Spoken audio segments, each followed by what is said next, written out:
The Rangers get their first win of the 21-22 season, and it is Gerard Gallant's first win behind the New York Rangers bench. So congrats to Gerard Gallant, and the Rangers get the 3-1 win, empty net goal included, at Montreal. And Montreal's had their struggles this season, and it was a good one for the Rangers. To me, really, when I look at this game, Igor Shesterkin was instrumental in this victory. And it just further proves the point of how crazy it was that he did not play the opening game of the season.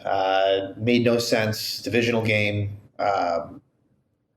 If you had to split Shesterkin and Georgiev, then you play Shesterkin against Washington and Georgiev against Dallas. There's really not much of a question there. So Igor was, absolutely the number one star of this game. But also Alexis Lafreniere is a big story here too, where this was his, I believe he grew up a Montreal fan, but whether he did or didn't, this is his hometown. He had a bunch of friends and family there, and Alexis Lafreniere gets the game-winning goal. A really big goal, third period, to give the Rangers the win. So that is, going to be really big. If Lafreniere can take his game to another level, that's going to go a long way for the Rangers. Of note, Ryan Strome was not available for this game due to COVID protocols. Therefore, Greg McKegg was called up and took his spot. What's also interesting is that Julien Gauthier was a healthy scratch. Will that continue? We'll see. But I guess because of the center situation with Strome being out, McKegg comes in. But what leads to Gauthier potentially being in there is that Kakko would leave this game after the first period. It looked like it happened. He took a hit from Romanov, the Montreal defenseman, and then Kakko tried to go back at him. It probably happened somewhere on that shift. They're terming it an upper body injury. When I see that, I think concussion. But maybe not. It's not necessarily the case, but we'll find out more at some point. But that could lead Gauthier being in the lineup. But the Rangers are hurting, and Vitaly Kravtsov would be very useful right now. And I wonder what he's thinking.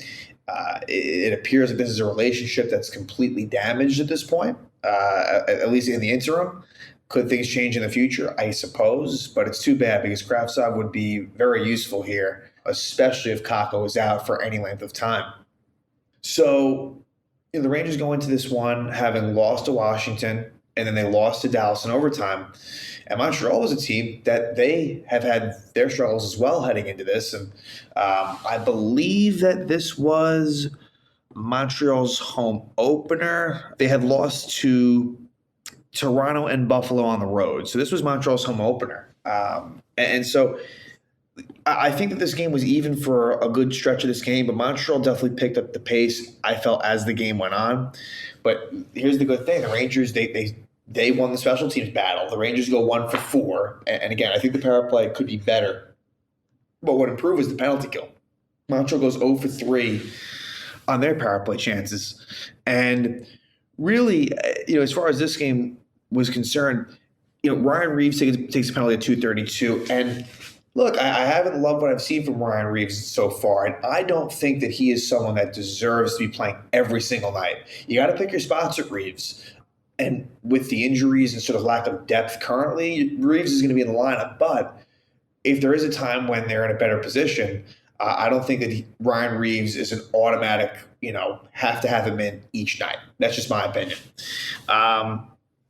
They kill that off, though, and then K'Andre Miller takes a penalty at 13:59. K'Andre Miller, I don't love what I've seen from him, but I guess you could say there's bigger issues than K'Andre Miller. I mean, as it pertains to the defense, Adam Fox has been fucking amazing.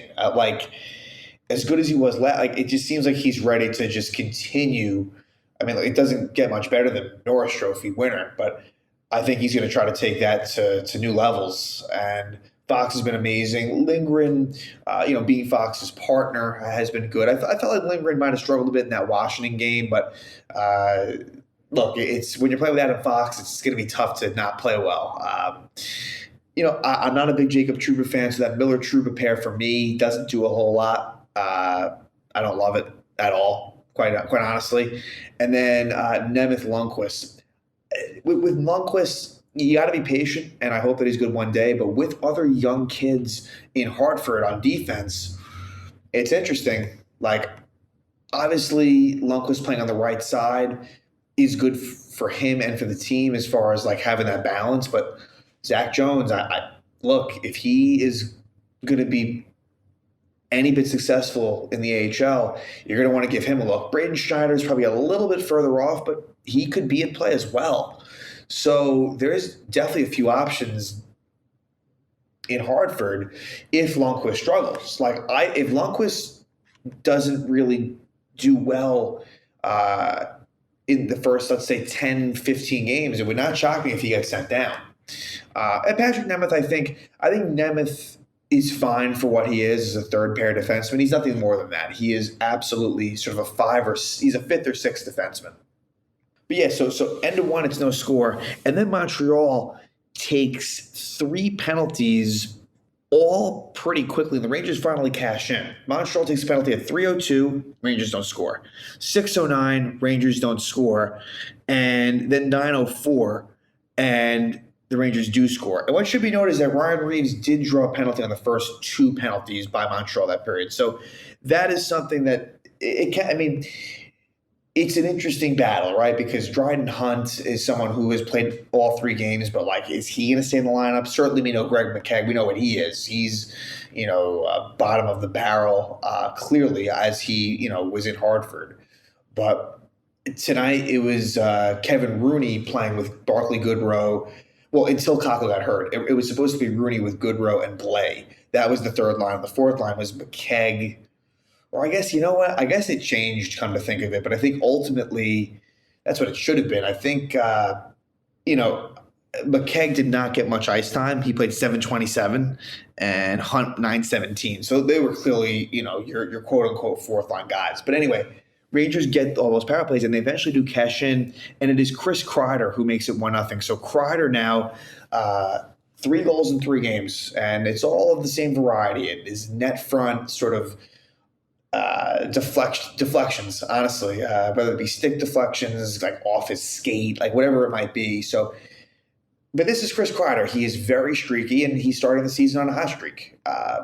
But I will see I'll believe it when I see it when it comes to what Kreider will do in a full campaign. But credit where it's due. Kreider scores and assists to Zibanejad and Panarin.